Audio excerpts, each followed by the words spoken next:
Presiden Prabowo Subianto menegaskan bahwa proyek kerjasama pesawat tempur KF-21 Boramae antara Indonesia dan Korea Selatan akan tetap dilanjutkan, meskipun Indonesia belum tentu membeli jet tempur J-10 buatan China. Para pecinta pesawat tempur, ini kabar yang lagi bikin langit gosip bergetar. Indonesia katanya mau beli jet J-10 dari Cina.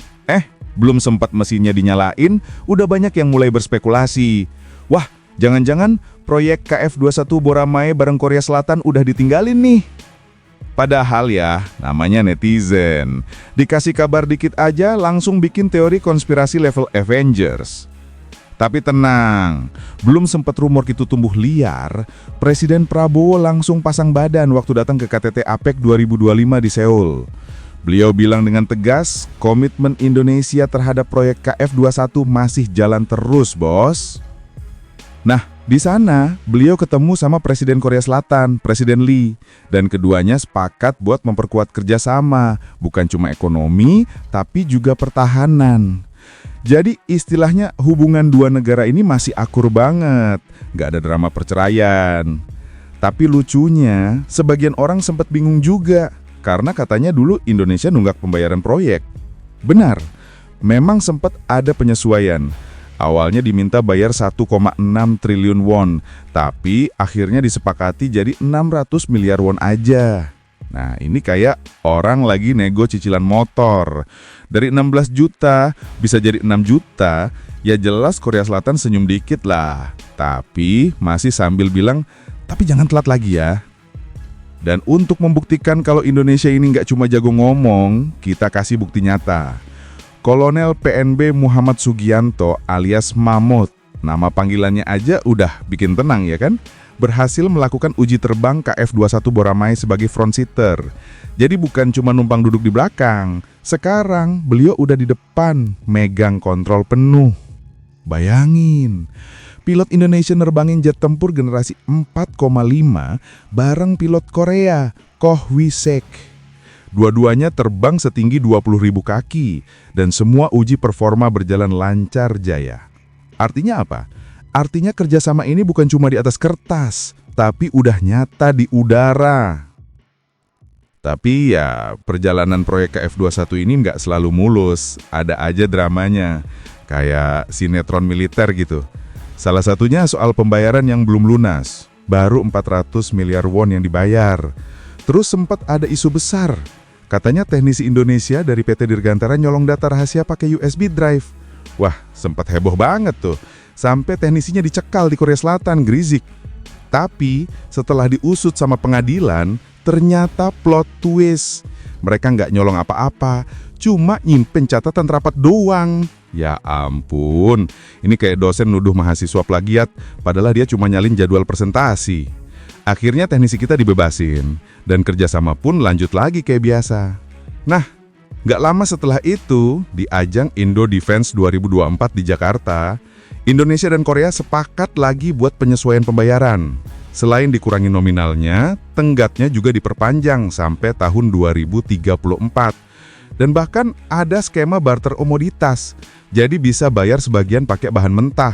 Kalau dibayangin kayak, bro kita belum bisa lunas, tapi gimana kalau kita kirim kopi sama nikel dulu? Dan anehnya disetujuin. Ya karena Indonesia memang kaya sumber daya bumi, bukan janji-janji doang. Tapi, ya namanya hubungan dua negara, nggak mungkin mulus terus. Baru-baru ini, Menteri Luar Negeri kita, Pak Sugiono, ketemu sama pejabat Korea Utara dan langsung jreng. Pakar militer Korea Selatan mulai khawatir, loh jangan-jangan Indonesia lagi PDKT sama tetangga yang agak berisik gitu. Tapi, DAPA, Lembaga Pertahanan Korea Selatan, tenang aja. Mereka tahu Indonesia nggak bisa sembarang nyebar teknologi KF-21 ke negara lain. Ada kontraknya, jelas. Jadi, hubungan tetap aman, walau gosipnya kadang bikin keringetan dikit. Nah, masalah makin seru pas keluar berita baru. Menteri Keuangan kita, Pak Purbaya, katanya udah siapin dana 9 miliar dolar buat beli J-10 dari Cina. Langsung deh orang komentar, "Loh, itu duit nggak dipakai dulu buat lunasin proyek KF-21 aja bang?" Kalau dihitung-hitung, ya benar juga sih. Dengan dana segitu, Indonesia sebenarnya bisa langsung nyicil lunas proyek KF21. Dan masih ada sisa buat beli pesawat Rafale dari Perancis. Walau nggak sebanyak yang diumumin dulu.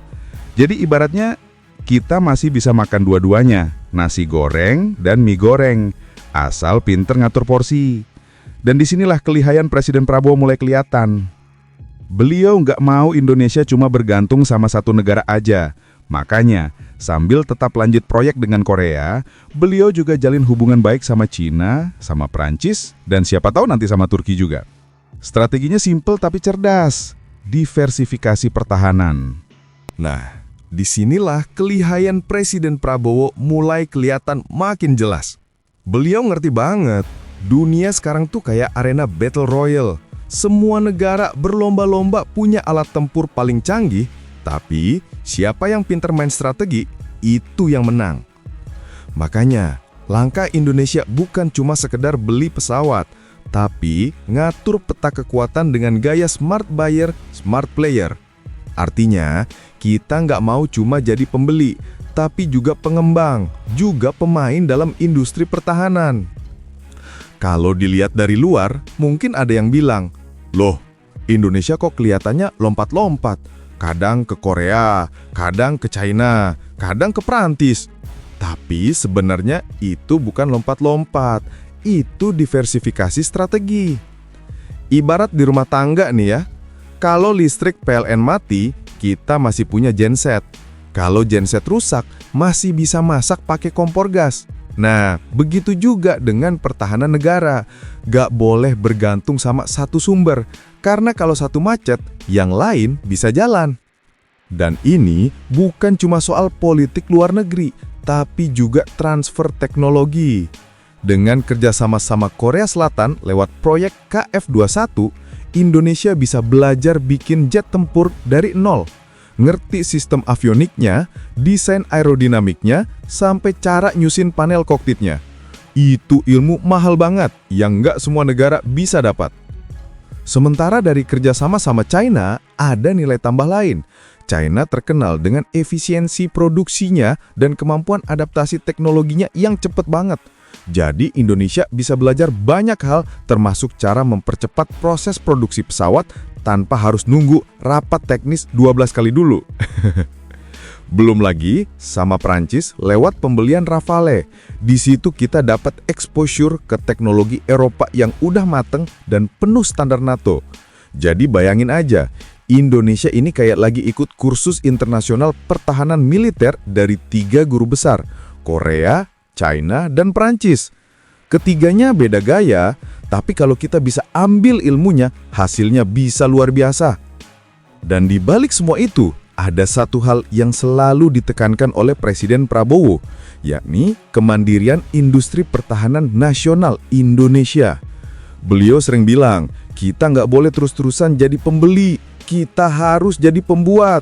Makanya setiap kerjasama internasional selalu diselipin klausul transfer teknologi. Biar anak-anak muda kita nanti bisa jadi engineer jet tempur buatan Indonesia sendiri. Tapi ya, proses menuju ke sana nggak semudah membalik telapak tangan. Birokrasi kita kadang lebih rumit dari manual pesawat tempur. Kalau pilot aja butuh checklist sebelum lepas landas, pejabat kita kadang perlu checklist sebelum tanda tangan. Tapi pelan-pelan proses ini mulai bergerak. Apalagi dengan mulai berfungsinya PT Dirgantara Indonesia dan BUMN pertahanan lain di bawah Holding Defense IB. Mereka bukan cuma jadi rekanan proyek, tapi juga bagian dari rantai teknologi nasional. Jadi nggak mustahil, beberapa tahun ke depan, Indonesia bisa punya jet tempur hasil kolaborasi, tapi dengan tangan anak bangsa sendiri. Tuh.